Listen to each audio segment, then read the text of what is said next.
Այս կյանքում ապրում ենք մեր նահատակներով։ Միշտ գերազանցել ենք մեր թշնամիներին։ Այսօր մենք հիշում եւ պահանջում ենք արդարություն։ Կիրակի, ապրիլի 24-ին ժամը 1-ին մասնակցենք արդարության հանրահավաքին։ Միացեք լայնածավալ համախմբված առաջնորդներին, մարդկային իրավունքների եւ համայնքի կազմակերպություններին, հիշատակելու հայոց ցեղասպանությունը, պահանջելով արդարություն։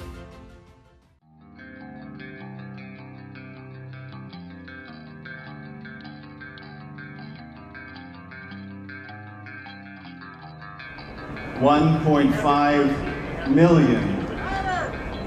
That is a number that needs no explanation to an Armenian family.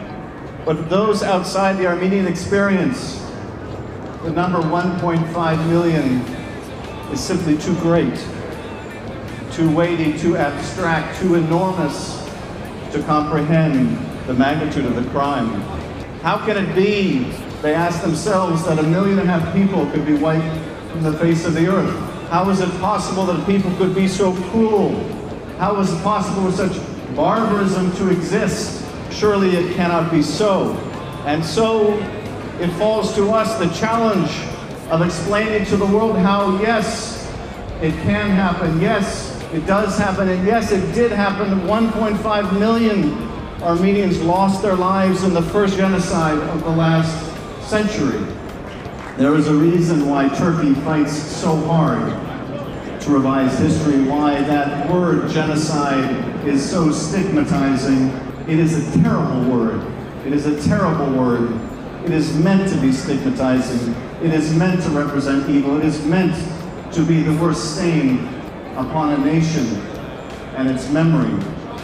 It is meant to be that stigmatizing because it is not meant to be repeated. To our fellow citizens of the globe in Turkey, halfway around the world, who would ask, what do you want of us? We answer, we want the truth.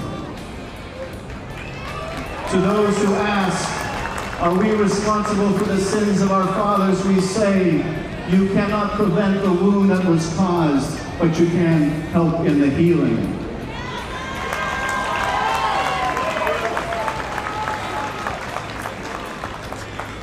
You were not responsible, modern-day Turkey, for the first chapter of the genocide, but you are responsible for the last.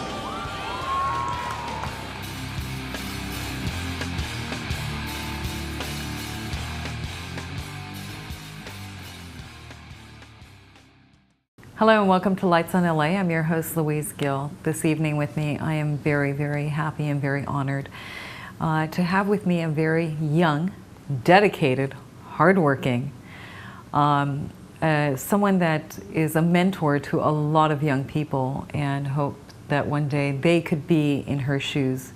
The executive director of our grassroots organization, ANCA, Elen, Asatryan. How are you? Good, how are you?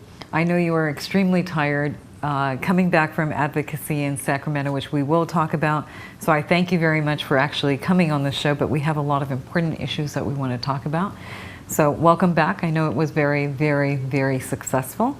Could you tell us about how ANCA is involved with the advocacy in Sacramento? And what kind of stuff did you guys talk about, and were there any decision making and what progress and all that? So Advocacy Day is a very special day. It's been, for California specifically, it's the 8th year that we're doing it.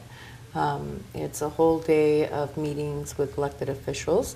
Any community member can participate, and the beauty really of the ANCA Western Region's Advocacy Day is that there's a lot of young people that participate. You will have somebody who's 14, 15 years old, all the way to someone that's in their 90s that are meeting with their elected officials. We had over 80 meetings in one day yesterday.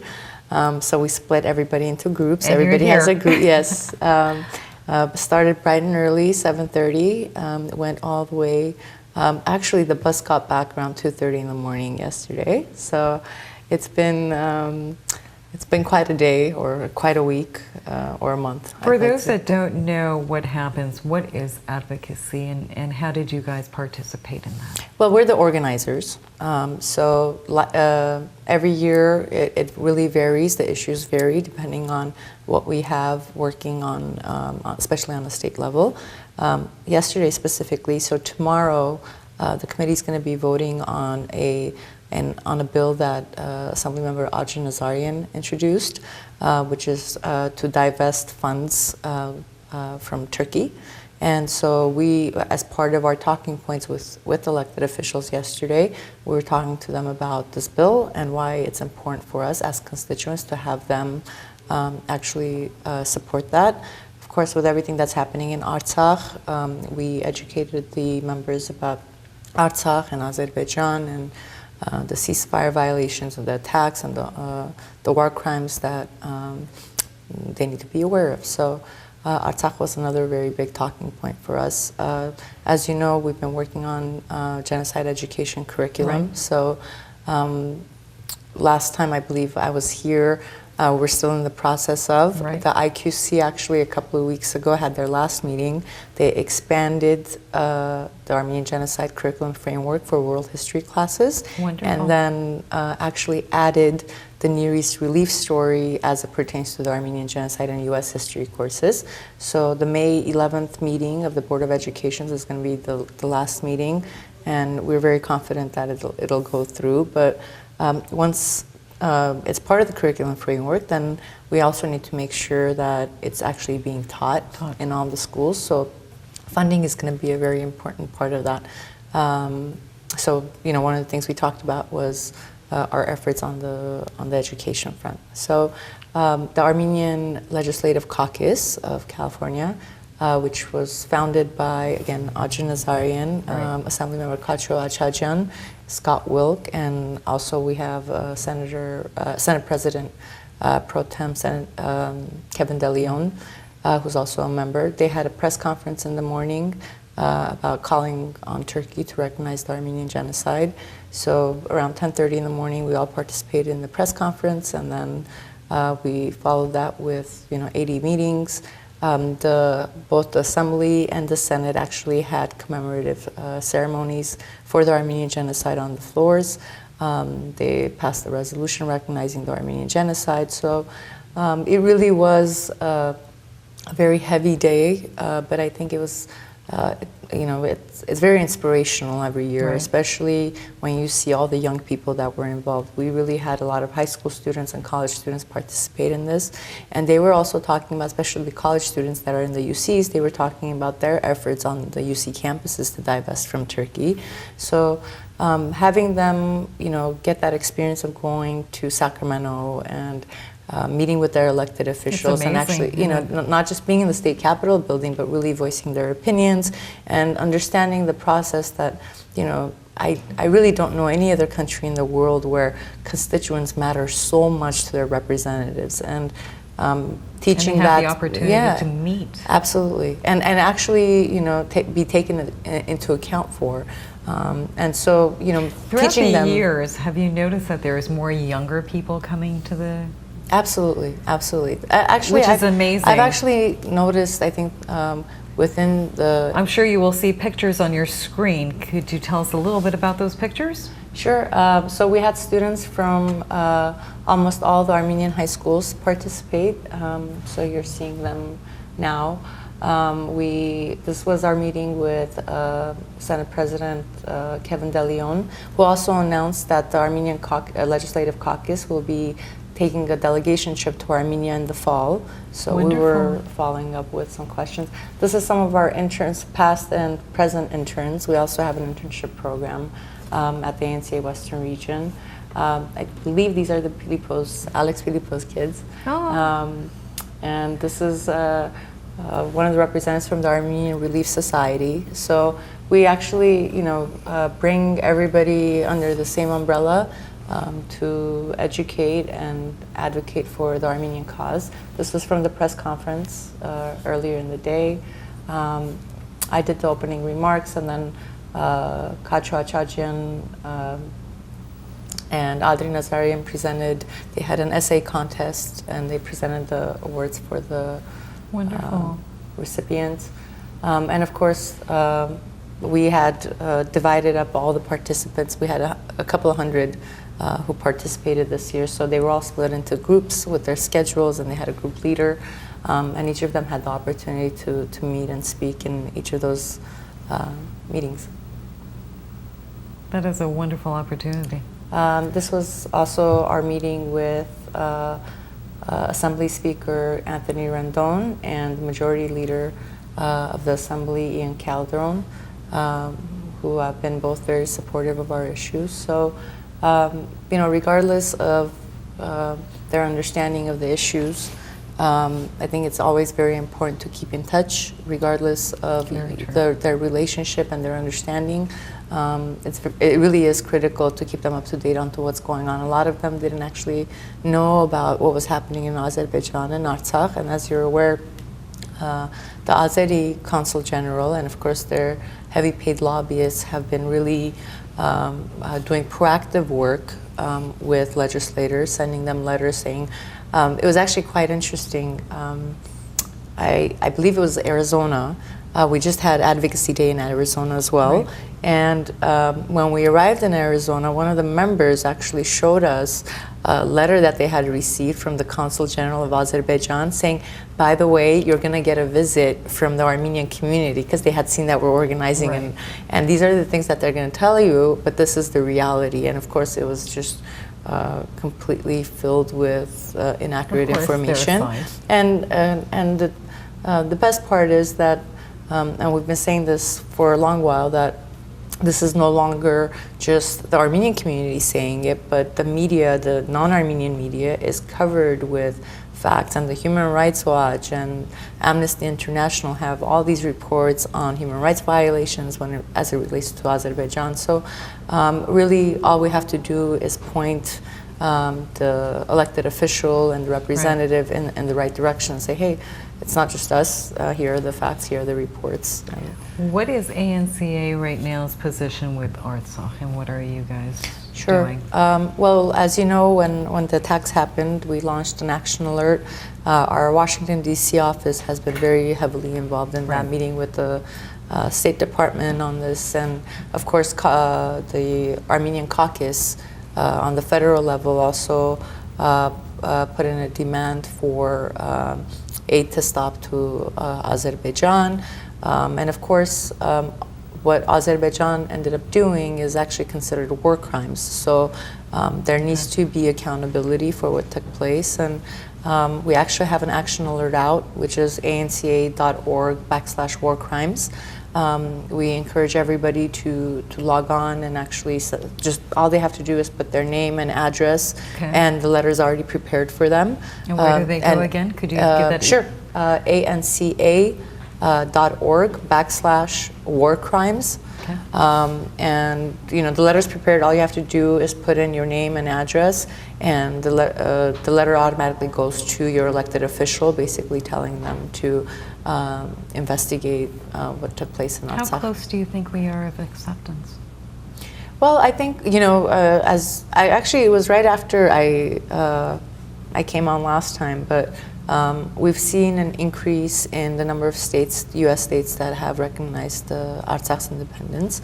The last one being lucky number 7, Hawaii.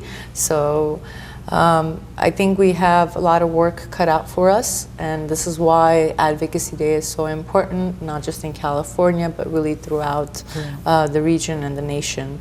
The amount of power that each individual has is really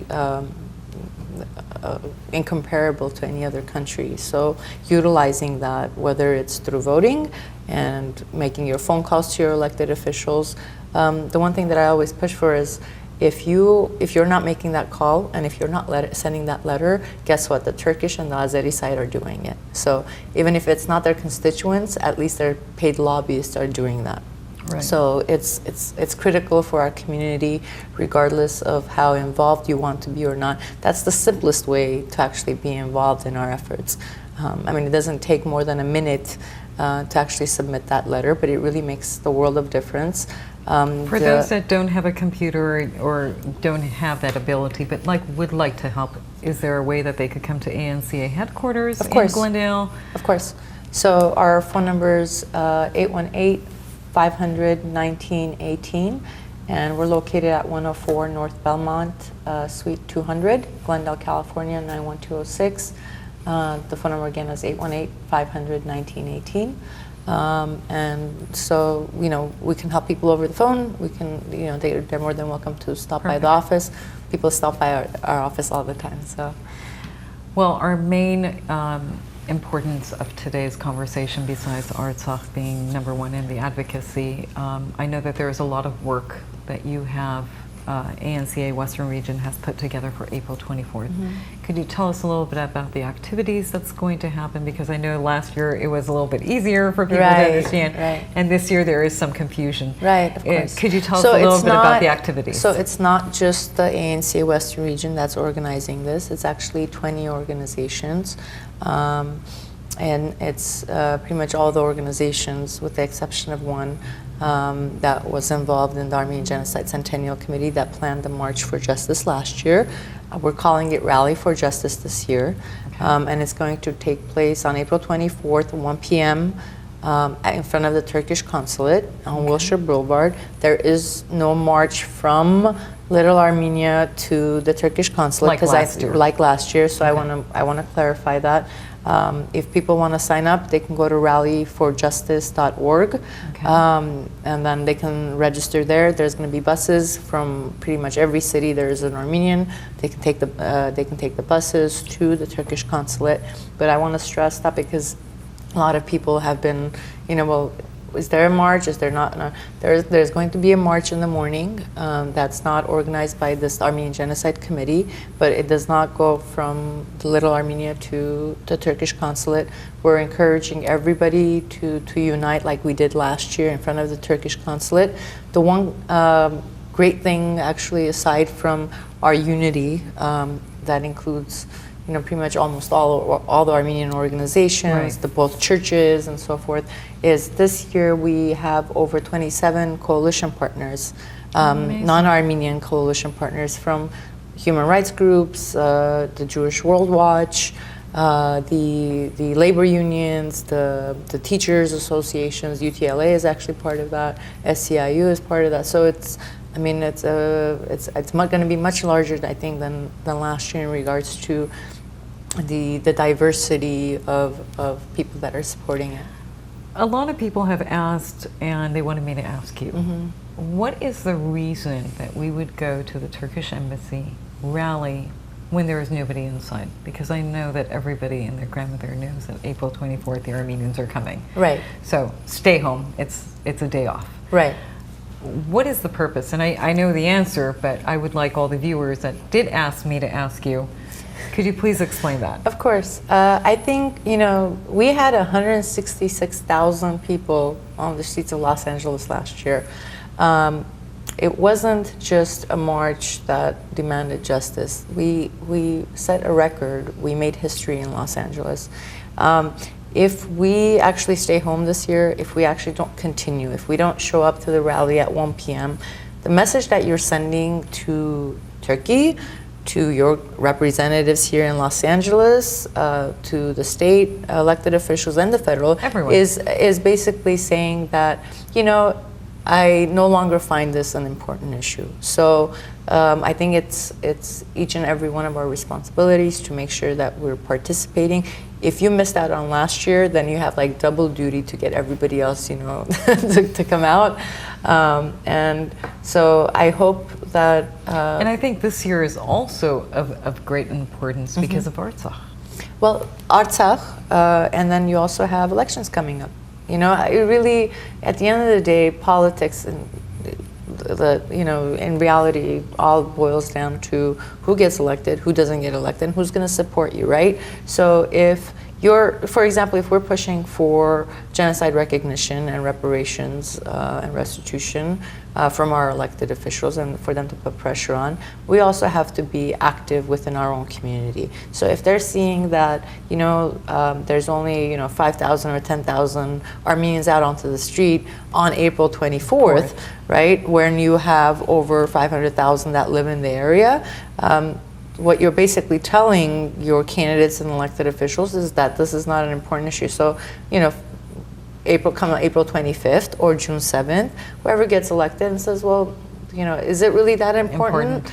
And it's and then I have to say that on June 7th, I do have to stress how important it is that it's the primaries, and we do want to endorse. ANCA has endorsed Artie Kasahian, Anthony Portantino, Asatryan. Am I saying this right? Do I remember it right? Is there anybody else? There's going to be a very long list that comes out this weekend. Okay. So either ancawr.org or Aspares it'll be in Aspares as well. You're also going to send mailers out. Yeah, we're going to be sending mailers out. We actually have a whole campaign operation to get the Armenian vote out. We're operating out of 211 West Chestnut, 3rd floor. So if you are not registered to vote, if you have any questions, please stop by. When is the last deadline for registering? It's 15 days before election day, so sometime the end of May. May, correct. So and they're going to get their ballots in the mail May 7th or May 9th actually. So 60% of Armenians that vote from home. So please, if you get your ballot, do not throw it in the trash accidentally. Watch out for it. If you need help, you can call 818-806-8683, and then one of our volunteers can come and assist you or answer any questions that you may have. But our longer endorsement list will be out end of this week. But again, Artie Kasahian for 43rd Assembly District, Anthony Portantino for the Senate 25, and Asatryan for LA Supervisor 5th District. And I do believe that this year, I think we're going to have more because Glendale Unified School District accepted that Armenians could take the day off. Correct. Right? Yes. So if I'm correct. Any other activities that ANCA is going to be doing around April 24th? Well, so our Advocacy Day was not just in California. We're actually, on Friday, we're going to have something similar in Colorado. They're also going to be doing genocide commemorative ceremonies on both floors. This is actually the first time we're organizing it under the ANCA Western Region umbrella. And Artsakh is going to play a very big part in educating our community, our elected officials about Artsakh on Advocacy Day in Colorado. And then I'm very excited to note that on May 2nd, we're actually going to be opening up our Denver office for the Western region. It's going to be a shared office with Armenians of Colorado. It's right across the street from the state capitol. We have that many Armenians in Denver? We have a very vibrant and resilient community in Denver. They are very involved, very politically savvy.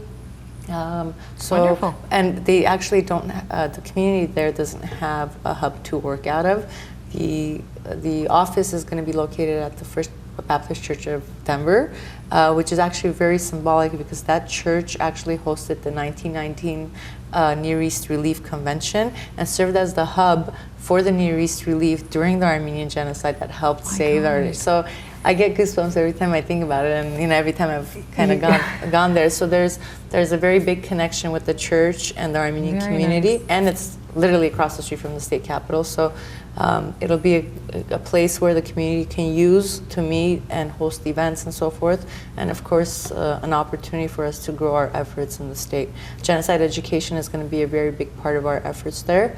I was there just a couple of weeks ago. We actually had a meeting with the second largest school district, and it looks like they're going to be incorporating it into their school district. Ellen, I could talk to you for a very long time, but unfortunately we're done. Thank you so much for being on my show. I know you're really tired and you came. April 24th, we hope to see you at the Turkish Consulate please make it our duty, our obligation. Truly, it is very, very important that our voices are heard, and let's make it 250,000, I think, this year. How about 500? Well, I'm going a little bit more modest. My standards are always very high when it Higher? comes to our community. Well, thank you so much. Thank you. I would also like to say our sponsor for this evening's show is Beyond Beauty Salon in the city of Glendale. Makeup by Alice and Amy, hairdresser. She's amazing. They have a huge bridal. Everything that you could think of is in that beauty salon, so please go and check it out. Thank you very much for watching Lights on LA, and have a very nice evening, and good night.